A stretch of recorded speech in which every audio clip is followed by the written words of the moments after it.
And when we are stressed, what happens to our body?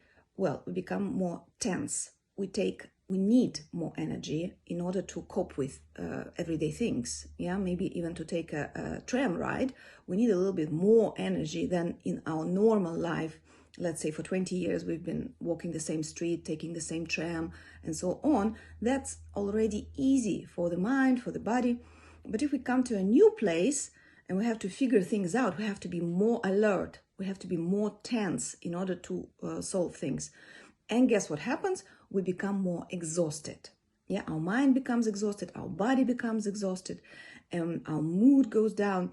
And then suddenly we realize that we don't have a foreseeable future. Let's say we depend on some sort of documentation process or on our employer to take a decision whether we pass through probation period.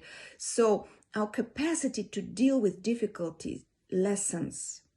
And this is the threat, basically, of dealing with uncertainty in the transition period. It's a different situation. In this situation, we need to come up with more resources. And resources can be emotional resources, physical resources, just simply having more rest, having good food, having enough sleep. Emotional resources, having more connection with people who understand you, having a kind of view to ourselves.